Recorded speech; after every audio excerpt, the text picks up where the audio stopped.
Walaupun kami tak mampu mengerti, tak mampu untuk menghayati secara dalam bagaimana Engkau datang menjadi manusia, bahkan mengambil rupa seorang hamba. Tapi ya Tuhan, di dalam ketidakmengertian kami, inilah saatnya kami menyembah Engkau Tuhan. Dan mengaku sungguh ajaib. Kasih-Mu yang datang menyelamatkan kami yang tidak layak. Dan dalam kami menyembah Engkau Tuhan pada pagi hari ini, berkenanlah Engkau untuk menyapa kami dengan kebenaran firman-Mu. Supaya iman percaya kami Tuhan, bukan berdasar pada pemikiran manusia, kata-kata manusia, situasi sekitar, tetapi pada kebenaran firman-Mu Tuhan. Bersabdalah Tuhan, kami mendengar. Demi Kristus kami berdoa. Amin. Silakan duduk.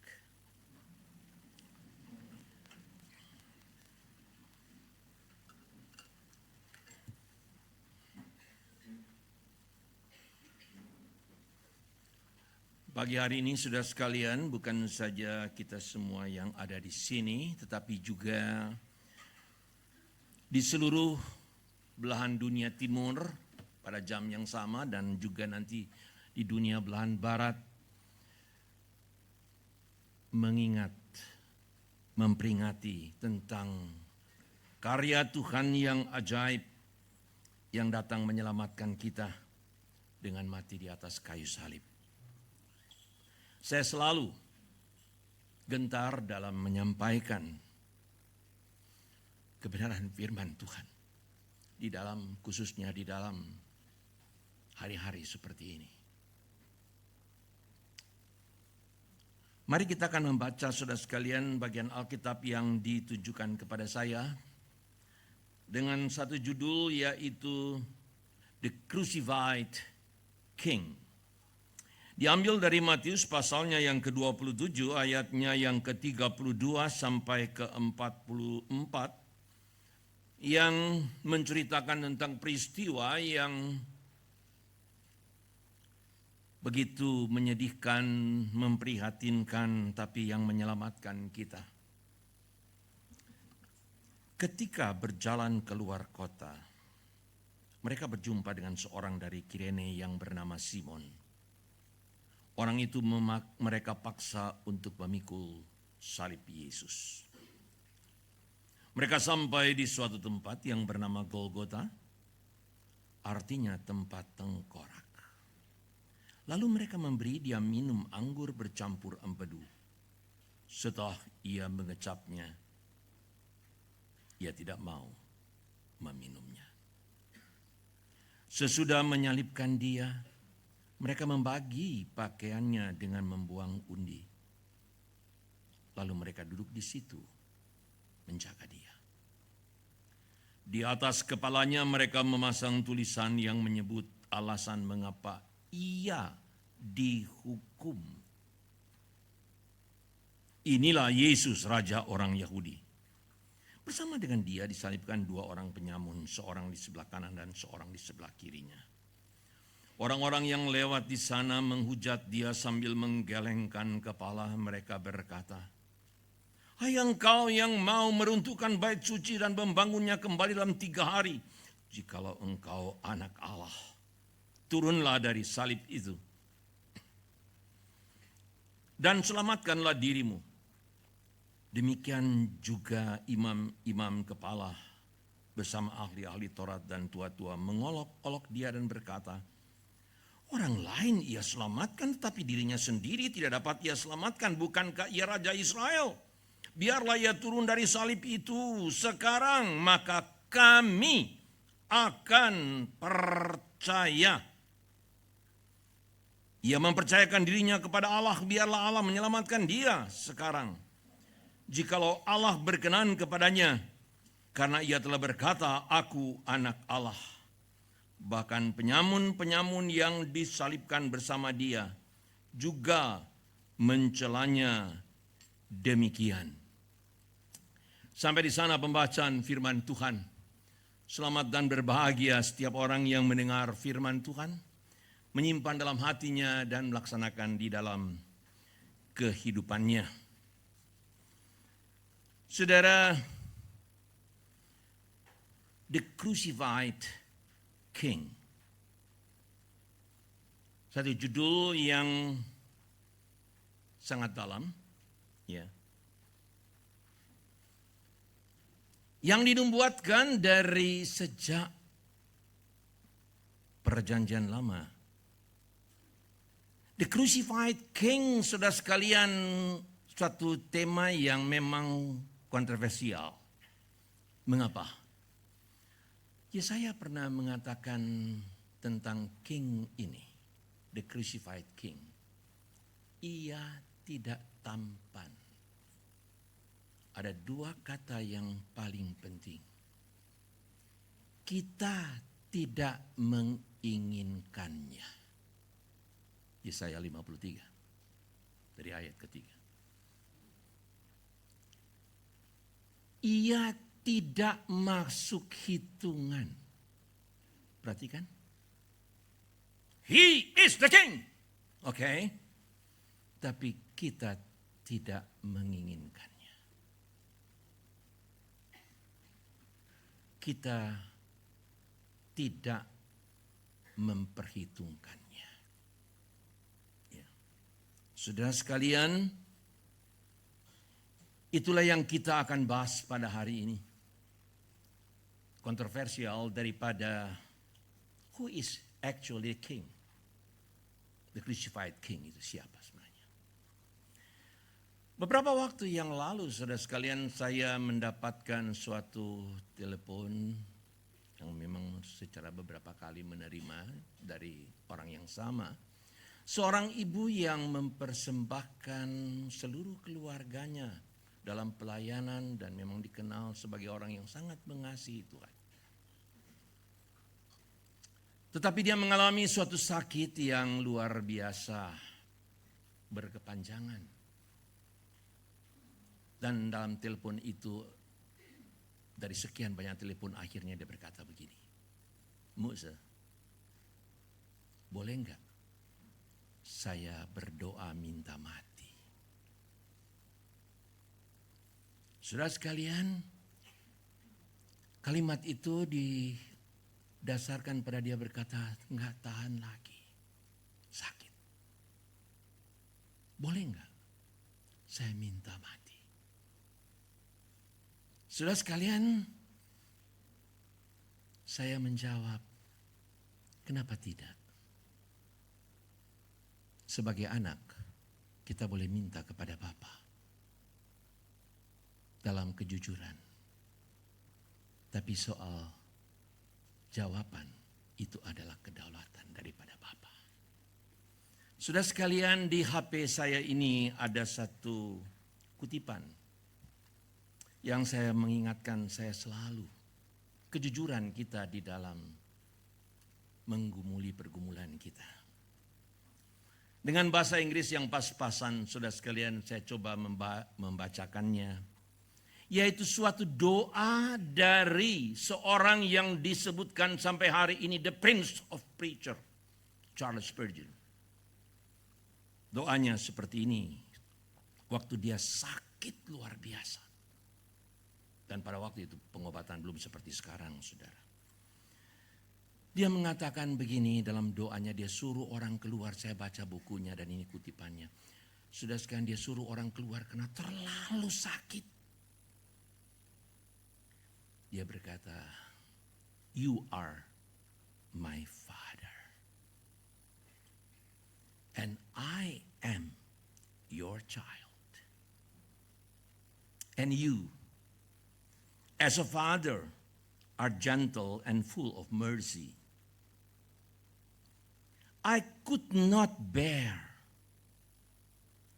my child to suffer as you make me suffer. And if I saw him, my child, tormented as I am now, I would do what I could to help him and put my arms under him to sustain him. Father, will you hide your face from me, my Father? Will you still lay on me your heavy hand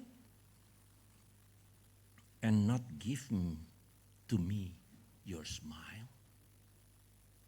Saudara sekalian, ini adalah seorang yang dipakai Tuhan luar biasa. Tapi dalam sakitnya, saudara, dia pun berkata, saya ini seorang papa. Sebagai seorang papa, saya tidak tahan kalau melihat anak saya menderita. Saya akan melakukan apa saja yang saya bisa lakukan. Saya akan menggendong dia, memeluk dia. Dengan kata sederhana, masakan engkau Bapakku, engkau membiarkan aku? Masakan engkau terus menekan aku dengan tanganmu yang berat? Masakan engkau tidak memberikan aku smile, senyumanmu? Saudara, itu satu doa yang saya catat. Dan setiap kali sudah mengingatkan saya satu kejujuran yang Tuhan inginkan. Secara umum kita harus tahu dan kita menerima. Sebagai anak-anak Tuhan adalah bahkan sebagai manusia biasa. Lebih baik mati daripada sakit, bukan? Kalau pada waktu sakit tidak tertahankan, katakan lebih baik mati deh. Daripada harus menderita dengan kesakitan, saudara. Saudara, dari peristiwa yang kita tak lihat secara nyata itu, maka sekarang kita lihat.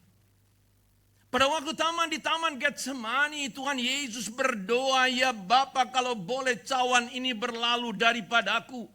Dan sudah sekalian Injil mencatat dengan sangat jelas, sudah sekalian, dia berdoa dengan peluh yang menetes seperti darah.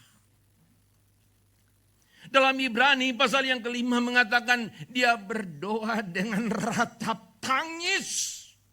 Bapa, kalau boleh cawan ini berlalu daripadaku.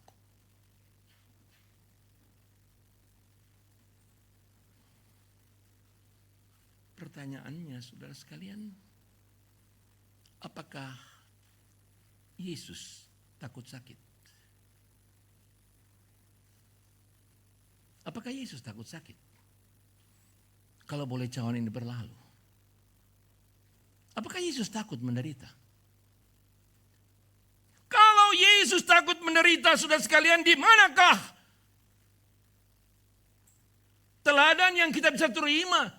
Kalau para martir rela dibakar sambil menyanyi. Kalau para orang-orang percaya, saudara sekalian, bisa kemudian dihukum mati, saudara sekalian, dengan menengadah kepada Tuhan. Tanpa komplain.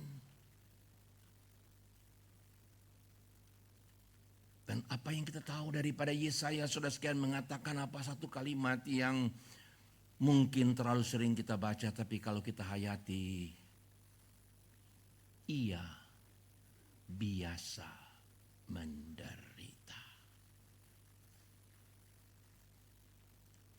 Dia biasa menderita.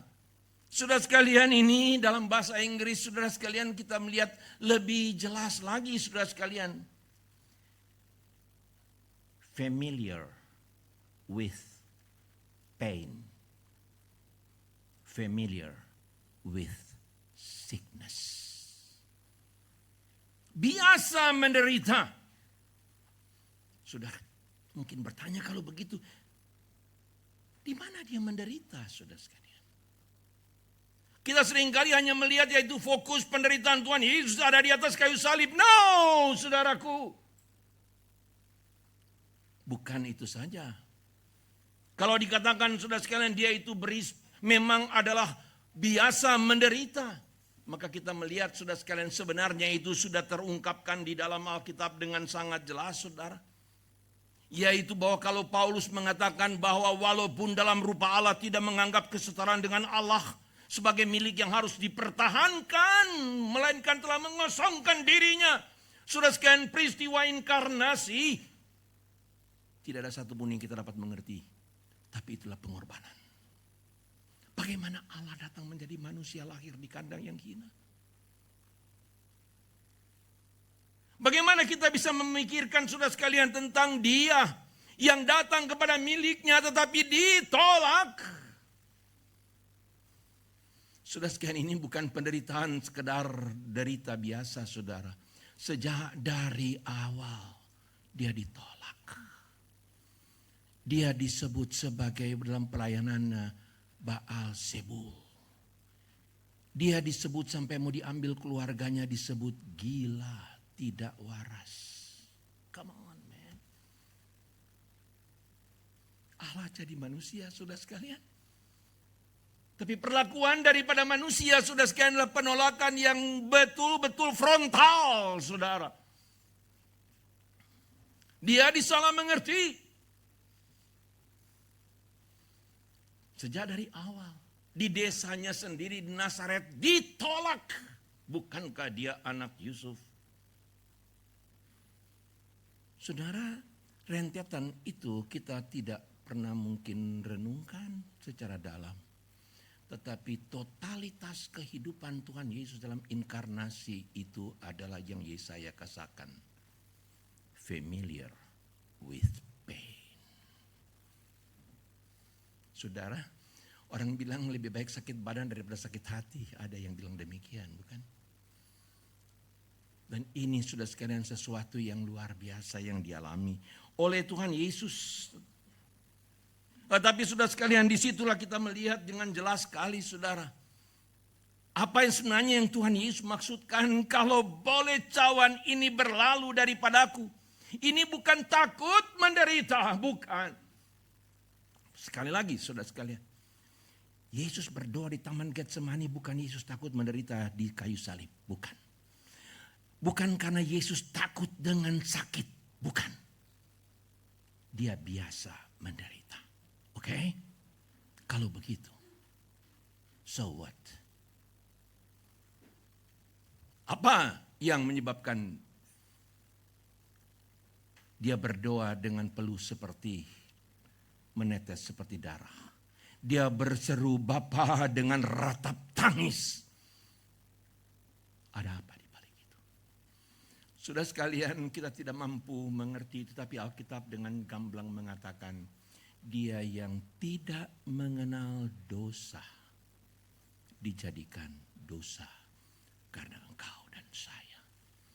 Dan ini sudah sekalian adalah sesuatu yang memang betul-betul dahsyat sekali, saudara.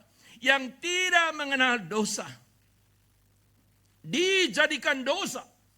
Saudara, kalau kita yang tidak bersalah dan kemudian dituding bersalah, itu sakit hati, bukan? Tapi Yesus bukan cuma itu, saudara sekalian. Dia yang suci. Sekarang saudara sekalian dijadikan korban sebagai yang menanggung dosa-dosa. Bukankah itu Paulus katakan itu dalam 2 Korintus 5 ayat 21. Tetapi lebih dahsyat lagi saudara sekalian dalam perenungan kita pada hari ini, saudara, adalah itu menggentarkan hati saya, saudara sekalian. Dan air mata saya menetes pada waktu mempersiapkan hal ini. Dia menjadi kutuk karena kita yang seharusnya terkutuk. Itu dalam saudara sekalian, Paulus itu dengan tanpa tedeng-aling menyatakan itu adalah dia itu terkutuk untuk kita. Saudara, kita tidak bisa, sekali lagi saudara sekalian, saya tidak mampu memahami, mengerti dengan dalam, hanya bisa menyembah ini, saudara. Dapatkah saudara pikirkan saudara sekalian secara teologis, yaitu bahwa waktu Yesus berkata, aku dan Bapa satu adanya. Dapatkah sudah pikirkan, yaitu pada waktu Yesus berkata, aku mengasihi Bapa, Bapa mengasihi aku. Dapatkah saudara pikirkan, yaitu bahwa pada waktu Yesus dibaptiskan, suara dari langit, inilah anakku yang kukasihi, kepadanya aku berkenan. But now, di atas kayu salib dia sebagai yang terkutuk. Bagaimana saudara sekalian? Seorang raja yang memang adalah raja karena dialah Tuhan, tetapi saudara sekalian, sekarang dia itu menerima kutukan. Dia tergantung itu sebagai yang terkutuk. Saudara sekalian, maka tidak heran kalau kita tahu bahwa di dalam dunia Sukar dari sejak awal sukar menerima the crucified king ini. Mengapa? The crucified king itu berarti king yang kalah. Oke? Kalau itu tergantung di kayu salib, itu jelas itulah kekalahan. Sudah ingat di Joshua, Raja Ai, dan kemudian raja-raja di Amorites juga ada lima raja itu yang kemudian digantung. Artinya apa saudara sekalian? Kalah. Kedua, yang digantung saudara sekalian hanyalah pengkhianat. Ketiga, yang digantung itu adalah artinya dia menghujat. Dalam orang-orang Yahudi menganggap dia menghujat Allah. Itulah the crucified king, saudara sekalian. Yang jelas sekali menunjukkan saudara betapa dia itu adalah dianggap sebagai raja yang kalah. Tetapi saudara, dalam ketidakmengertian kita bisa mengerti betapa luar biasanya saudara sekalian kegentaran Tuhan Yesus. Yang aku dan Bapa satu adanya, aku mengasihi Bapa, Bapa mengasihi aku. Di sini sudah sekian satu kebenaran Tritunggal yang luar biasa. Tetapi harus berhadapan dengan satu kenyataan. Allahku, Allahku, mengapa engkau meninggalkan aku? Tidak mudah saudara. Kita tidak mampu mengerti.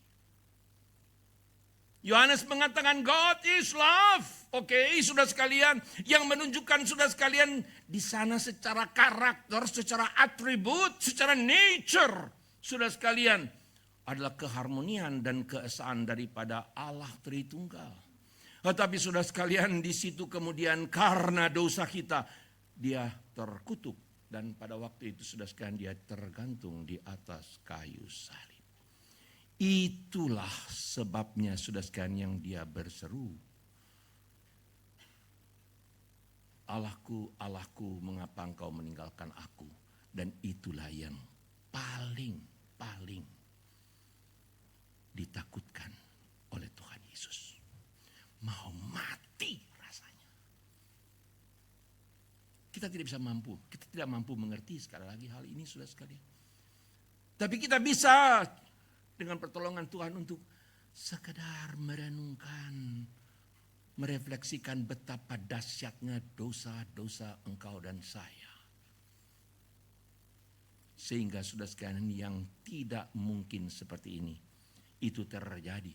Kenapa? Karena semata-mata hanya jawabannya. Karena Allah mengasihi kita. Karena Allah mengasihi kita dengan anugerah yang begitu besar. Di atas salib itu saudara sekalian yang Yesus dengan gentar menghadapi. Disitulah saudara sekalian kita melihat di atas salib itu anugerah dan kemurahan Allah menjadi nyata. Apa itu anugerah saudara sekalian? Kita menerima yang tidak layak kita terima. Jangan lupa itu saudara. Anugerah. Waktu kita mengatakan semuanya karena anugerah. Ingat, jangan sombong.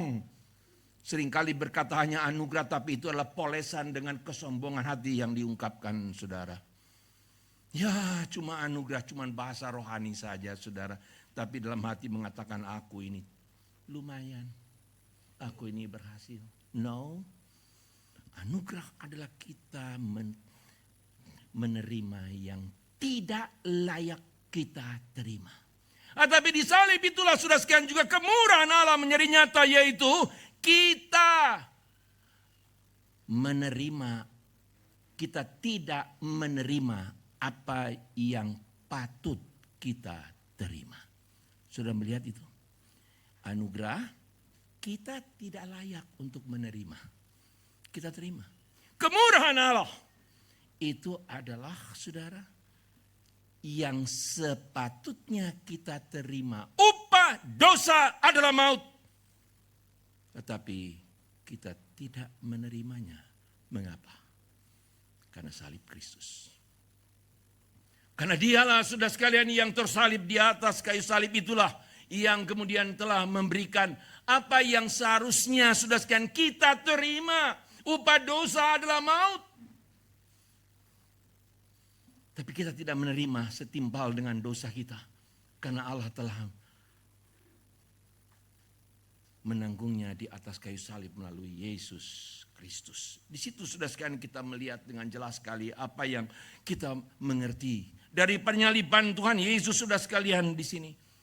Yang sebenarnya jelas sekali menunjukkan suatu sentral. Tapi justru karena itu sentral sudah sekalian di dalam kekristenan, di dalam iman percaya kita, maka sudah sekalian dari zaman ke zaman itu terus kita lihat ada tantangan demi tantangan. Mengapa sudah sekalian? Kalau kita mundur sedikit sudah sekalian, pada zaman itu paling tidak dipengaruhi dengan 3 hal, 3 situasi, 3 kekuasaan, yaitu kekuasaan Roma dengan powernya, oke? Dan kemudian kedua, yaitu dengan segala kemampuan, pikiran dan filsafat daripada Greka. Ya, yang dengan cara berpikir. Dan yang ketiga adalah di dalam agama Yahudi dengan suatu kehidupan yang dianggap sebagai kehidupan yang beragama.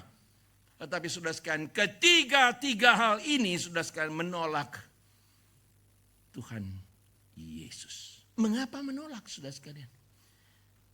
Kalau orang menganggap seperti Roma power, maka Yesus powerless.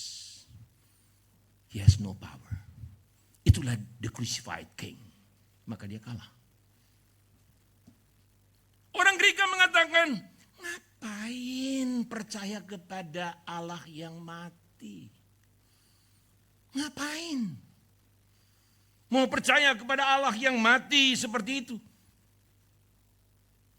Tidak mungkin. Dan orang-orang Yahudi sudah sekalian mengatakan apa? Sudah sekalian. Pembacaan kita dengan jelas kali tadi. Kalau engkau sungguh itu anak Allah. Engkau itu Mesias. Turunlah dari atas kayu salib. Kami akan percaya. Mengapa? Sudah sekalian di dalam benak orang-orang Yahudi. Mesias itu adalah raja yang datang dengan segala kuasa. Dalam Mazmur pasal 72 kita tidak punya mampu untuk membacanya. Dalam Mazmur 72 dengan jelas sudah dinubuatkan sudah sekalian, yaitu dia yang berkuasa. Dan itu yang mereka datang. Maka sudah bisa bayangkan sudah sekalian pada waktu Yesus masuk di Yerusalem dan dia kemudian mereka mengatakan Hosana, save us O King. Ya. Selamatkan kami, tetapi berakhir the crucified King. Oh, mengecewakan sekali. Mereka menginginkan raja yang berkuasa, sudah sekalian, tetapi yang ada adalah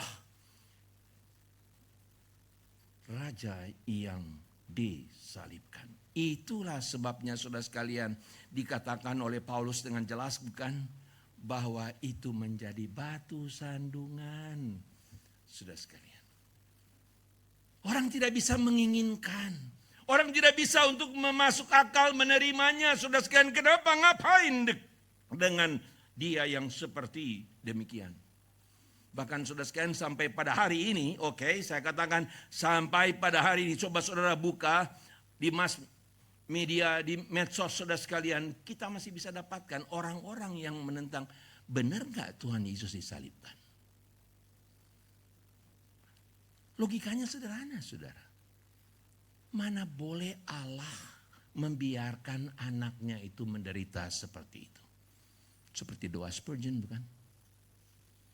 Mana boleh, kalau dia Allah yang berkuasa kok tega-teganya Ini nggak mungkin, nggak masuk akal.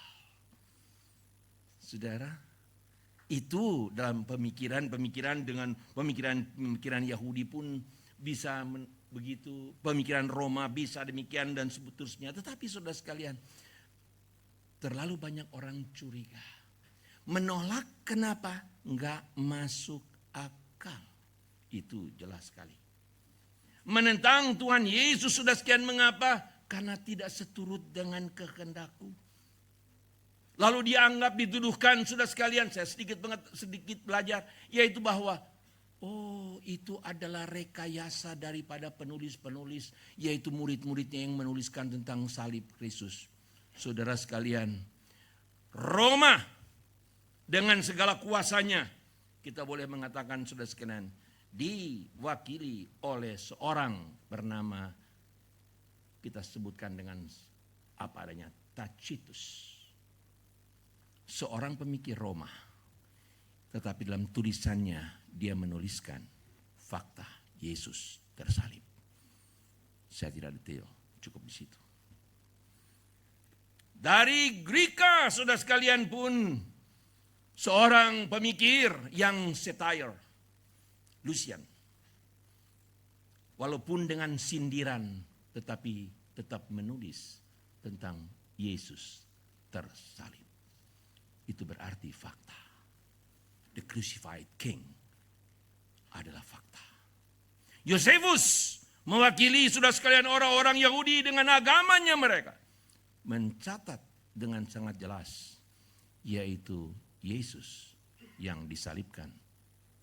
Dan semua itu mengacu kepada pemerintahan Tiberius di bawah Pontius Pilatus disalibkan.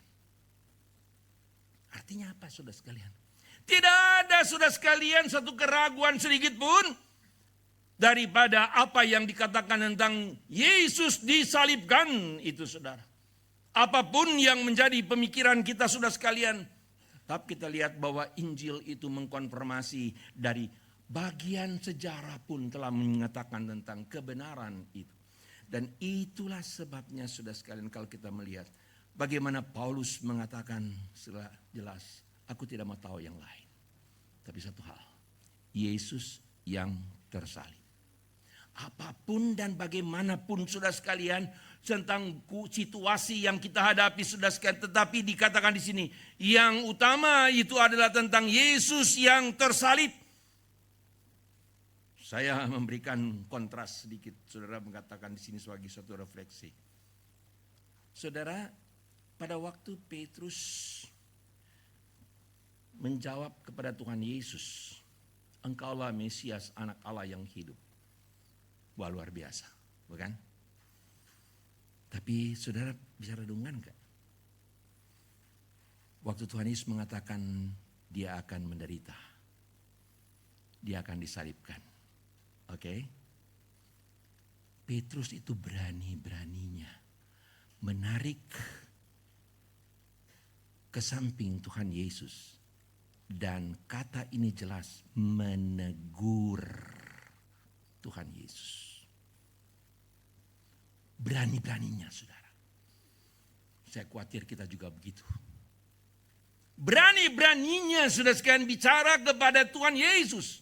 Dijauhkan Allah kiranya hal itu daripadamu. Apa jawaban Tuhan Yesus saudara sekalian? Enyahlah engkau hai iblis. Engkau hanya memikirkan apa yang dipikirkan manusia, tapi bukan yang dipikirkan oleh Allah. Itu Petrus, oke?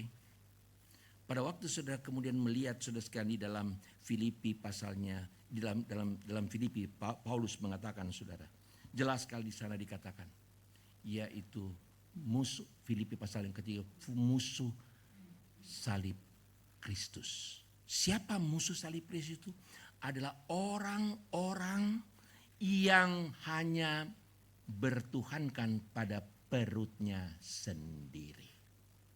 Yang dipikirkan adalah perkara-perkara duniawi. Siapa mereka? Orang Kristen. Atau menyebut diri orang Kristen. Siapa mereka? Ada di dalam jemaat. Mungkin hamba Tuhan juga. Tetapi Tuhan mereka bukan Tuhan Yesus, perut mereka yang menjadi Tuhan. Saya konkretkan saudara sekalian, itu berarti apa saudara? Gereja yang tidak memberitakan tentang salib, setan. Itu kata Tuhan Yesus, bukan kata saya saudara. Enyahlah engkau hai iblis. Pada waktu penolakan terhadap salib, pada waktu kita mengabaikan salib, pada waktu kita menyia-nyiakan salib, saudara sekalian, itu dari setan, hanya setan. Hanya si jahat itulah yang menolak salib. Dan kita seringkali sudah sekian terbawa dengan hal itu. Dengan sedih kita berkata, berapa banyak gereja-gereja pada saat ini sudah sekalian hanya berbicara tentang apa yang begitu indah, tapi menjauhkan berita dari salib dan dosa manusia yang dahsyat. Saya tidak menuduh gereja itu gereja setan, saudaraku, tapi ajaran itu bukan ajaran dari Tuhan. Saya mau mengambil saudara sekalian kutipan daripada seorang pendeta dari Eropa yang mengatakan saudara sekalian dengan sangat jelas sekali satu kalimat yang begitu tajam bagi saya. Gereja penuh, tetapi surga sunyi, tidak ada malaikat yang bersorak-sorai. Kenapa? Gereja dengan orang-orang yang tidak bertobat. Mimbar aktif, program luar biasa, tetapi Allah tidak hadir. Sudah sekalian, kalimat itu sudah menusuk saya, saudara. Berkhotbah dengan luar biasa, oke. Program-program gereja dengan luar biasa. Akhirnya sudah sekalian terjadi, ada hamba Tuhan mengatakan, yang terjadi adalah hamba-hamba Tuhan lebih terkenal dari Yesus yang tersalib. Celakalah gereja kalau demikian, saudaraku. Kalau nama gereja lebih besar daripada nama Yesus Kristus yang tersalib. Kalau hamba Tuhan, nama gereja lebih terkenal di mana-mana daripada orang melihat Yesus sebagai the crucified king. Saudara, ini adalah sesuatu yang tajam, tetapi saudara sekalian kita perlu untuk introspeksi diri. Pada waktu gereja kita penuh, adakah sorak-sorai di sorga? Pada waktu khotbah disampaikan, aktivitas gereja berjalan, apakah itu Allah hadir? Ataukah itu adalah pikiran-pikiran manusia yang menolak salib? Satu kalimat yang jangan lupa. Alangkah celakanya kita memberitakan Yesus yang tersalib, tetapi kita belum tersalib. Gak peduli itu hamba Tuhan, mulai dari saya. Alangkah celakanya sudah sekalian kita dengan program, kita dengan pelayanan Yesus yang tersalib, tetapi kita sendiri tidak tersalib. Dan kita hanya dengan kepentingan diri sendiri dan hanya bertuhankan pada perut kita sendiri, kenyamanan diri, popularitas diri daripada the crucified king yang ditonjolkan. Saudara, pada waktu Tuhan Yesus ada di atas kayu salib sebagai the crucified king, apa yang dia doakan di sana? Ya Bapa, ampuni mereka, karena mereka tidak tahu apa yang mereka perbuat. Saya merenung dalam dan saya melihat diri saya di situ, saudara. Siapa? Itulah orang-orang yang merasa diri okay, I am okay. Seperti orang-orang yang berkata, aku lebih baik dari yang lain. Bukankah itu orang-orang yang merasa benar, tapi sebenarnya korup di bait Allah? Untuk mereka lah. Bukan hanya untuk penyamun itu. Untuk pemimpin-pemimpin agama. Untuk umat-umat Tuhan. Yang merasa diri oke. Tapi Tuhan Yesus berdoa. As the crucified king. Ampuni mereka. karena mereka tidak tahu apa yang mereka perbuat. Saudara, kita melihat ini satu kebenaran yang sangat-sangat dahsyat di dalam hati kita. Menunjukkan saudara sekalian betapa dahsyatnya dosa kita. Tetapi saudara sekalian betapa luar biasanya kasih Allah yang disampaikan kepada kita. Nah saudara, terakhir kita tidak punya waktu banyak saudara. Itu kesulitan saya saudara. Tapi terakhir, siapa itu the crucified king? Kita sudah lihat pergumulannya bukan? Saya harap Roh Kudus menjelaskan kepada kita. Tapi mari kita lihat saudara sekalian pada akhirnya. Yaitu kalau kita membaca di dalam Kisah Rasul saudara sekalian. Pada waktu Tuhan Yesus sudah bangkit saudara dan kemudian Petrus berkhotbah. Sekarang ini menjadi nyata, who is the crucified king itu saudara. Siapa dia sebenarnya saudara? Yaitu kita melihat di sini dengan mengutip dan kemudian Petrus berkata, yaitu dalam Kisah Rasul pasal yang kedua. Ayat 33, sesudah ia ditinggikan oleh tangan kanan Allah menerima dari Bapa Roh Kudus yang dijanjikan itu, maka dicurahkannya roh itu seperti yang kamu lihat dan dengar di sini. Sebab bukankah Daud yang naik ke surga, malah Daud sendiri berkata, Tuhan telah berfirman kepada Tuanku, duduklah di sebelah kananku sampai kubuat musuh-musuhmu menjadi tumpuan kakimu. Petrus berkhotbah sudah sekian dengan jelas sekali, itu adalah menunjukkan the crucified king itu sebenarnya jelas sekali sudah sekian, dialah the king of kings.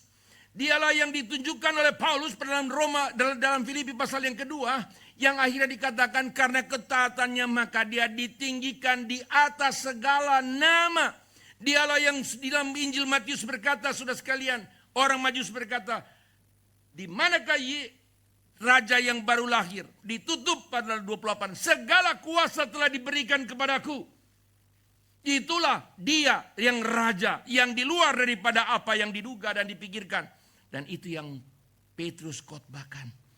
Yang sampai kemudian dalam ayat 36. Jadi seluruh kaum Israel harus tahu dengan pasti. Oh saudaraku, pasti. Tahu dengan pasti bahwa Allah telah membuat Yesus yang kamu salibkan itu menjadi Tuhan dan Kristus. Saudara perhatikan itu. Bukan berarti sebelumnya dia bukan Tuhan. Kita tidak punya waktu untuk menjelaskan itu. Dia adalah Tuhan. Tapi di sini dikatakan Tuhan dan Kristus. Artinya apa saudara sekalian? Dengan singkat saya mau sebutkan itu. He is the sovereign Lord. Dialah King of Kings. Dan di dalam dialah, saudara sekalian, tidak ada jalan yang lain. Hanya di dalam dialah yang menentukan tentang keselamatan dan tidak. Hanya di dalam dialah ditentukan tentang kehidupan yang kekal atau kebinasaan. He is the sovereign Lord.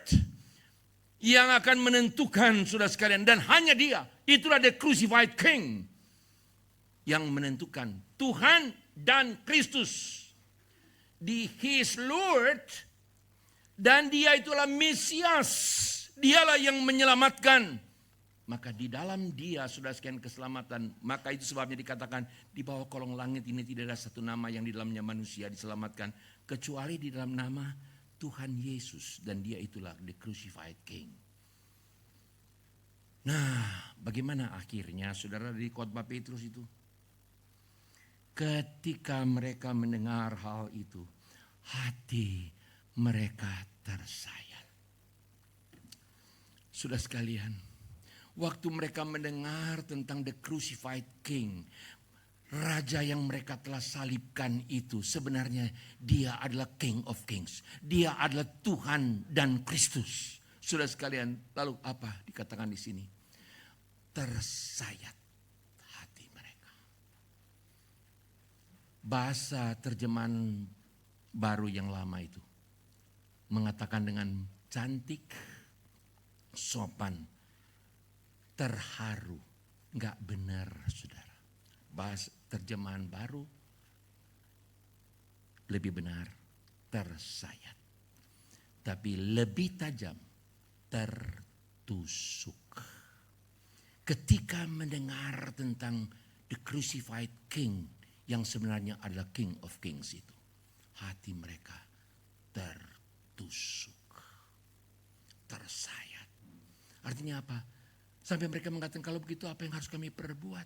Bertobatlah. Disitulah sudah sekalian Tuhan beranugerah untuk mencerlikan mata mereka.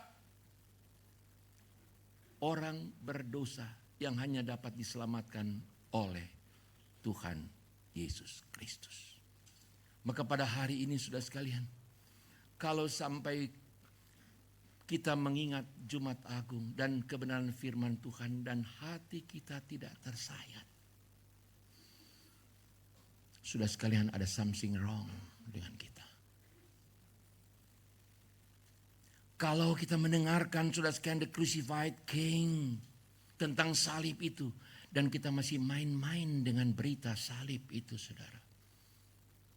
Kalau kita mendengarkan the crucified king dan kita tidak tersalib bersama dengan Kristus, saudaraku, jangan tinggalkan tempat ini sebelum engkau sungguh-sungguh menerima dia tersalib bersama dengan Kristus. Jangan jadi munafik.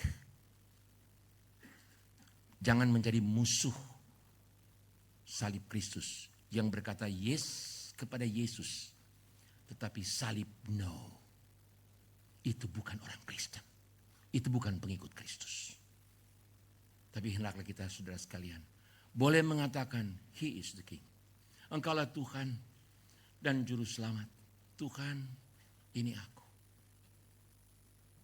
Jamah dan ubahku.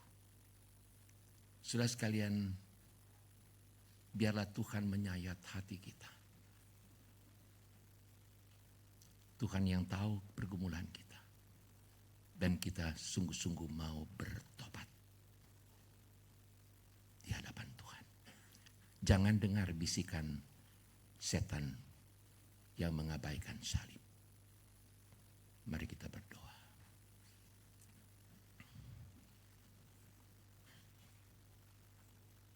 Pada waktu mereka mendengar khotbah Petrus, tersayat hati mereka, tertusuk hati mereka. Karena mereka menyadari dosa-dosa mereka. Merasa diri oke, merasa diri baik. Tapi sebenarnya dibelenggu oleh dosa. Merasa diri baik, tapi sebenarnya munafik. Menyebut Yesus, tapi tidak menerima salibnya. Menyebut Yesus yang memberkati, tetapi tidak mau tersalib bersama dengan Kristus.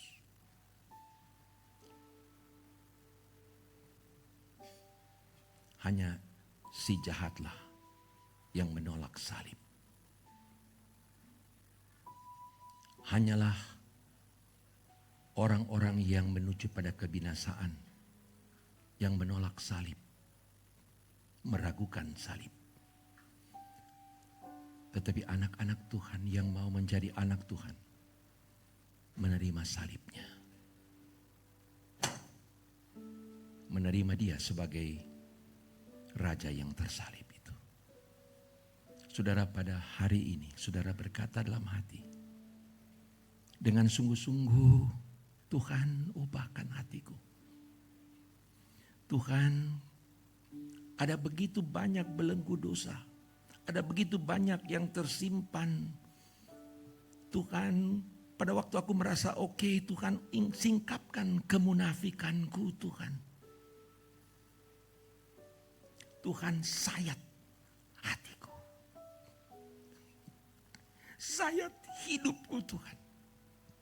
Tusuk hidupku, Tuhan. Supaya aku sadar betapa besar kasih-Mu, Tuhan.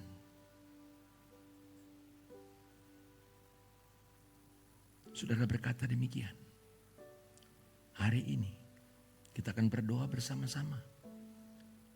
Saya minta saudara angkatlah tanganmu ke atas di hadapan Tuhan. Berkata, Tuhan, ini aku, baharui aku. Tuhan, ini aku. Sayat aku ya Tuhan, aku mau sungguh-sungguh menerima Engkau yang tersalib. Dan supaya aku tersalib bersama dengan Engkau. Tuhan, tolong aku. Supaya aku bukan memberitakan Yesus tersalib tanpa hidupku yang tidak tersalib. Tuhan, jangan biarkan aku munafik. Saudara berkata demikian dalam hatimu. Acungkan tanganmu ke atas. Puji Tuhan, puji Tuhan, puji Tuhan, puji Tuhan, puji Tuhan, puji Tuhan. Saya melihat tangan-tangan dia diacungkan buat Tuhan. Saudara jangan pernah ragu. Tapi saudara angkat tanganmu di atas, ke atas di hadapan Tuhan. Puji Tuhan, puji Tuhan, puji Tuhan. Saudara, saya tidak mengajak saudara maju ke depan. Tapi saya minta saudara untuk bangkit berdiri di tempat dudukmu saja. Dan taruh tanganmu di dada kananmu. Kita akan berdoa. Bangkitlah berdiri di hadapan Tuhan. Saudara yang bertekad dan saudara taruh tanganmu di tangan kanan di dadamu. Puji Tuhan, puji Tuhan. Katakanlah kepada Tuhan, Tuhan, sayat hidupku Tuhan. Tuhan, ubahlah hidupku Tuhan.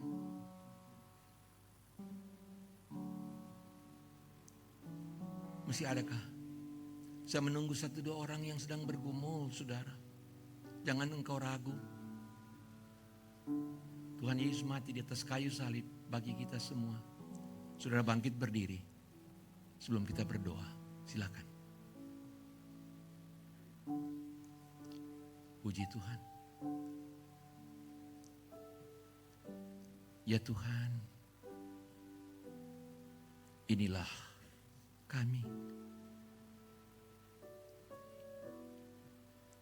Yang secara nyata dalam hidup kami tanpa kami sadari Tuhan. Karena kami pikir kami oke. Kami telah menyia-nyiakan dan menganggap enteng salib-Mu Tuhan. Bahkan meragukan salib-Mu. Kami lebih suka ya Tuhan segala berkat-Mu, tetapi kami tidak suka salib-Mu Tuhan. Tuhan, janganlah kami dipedaya dengan iblis yang mengaum-ngaum seperti singa. Tetapi kami boleh sungguh-sungguh Tuhan dipeluk, digendong oleh Tuhan sendiri. Sekalipun dalam pergumulan, sekalipun dalam sakit, tetapi kasih-Mu yang ajaib. Kiranya itu ya Tuhan memenuhi hidup kami. Hamba-Mu berdoa Tuhan. Untuk semua ya Tuhan yang mengambil tekad pada pagi hari ini. Tuhan, jamah mereka satu demi satu. Ubahkanlah dan baharui mereka. Kalau ada yang pertama kali menerima Engkau sebagai the crucified King, Tuhan jadikan dia anak Tuhan yang sungguh-sungguh hidup di dalam Tuhan. Kalau ada kemunafikan, kepalsuan kami Tuhan, kesombongan kami, Tuhan, biarlah salib-Mu ya Tuhan menyayat kami, mengubah kami. Tatkala kami melayani Engkau Tuhan, tolong kami supaya Engkau hadir dan bukan pikiran manusia, bukan kehendak manusia, tetapi ketaatan kami kepadamu Tuhan. Tolong kami Tuhan. Ini doa sembahyang kami Tuhan. Di dalam nama Tuhan Yesus kami berdoa.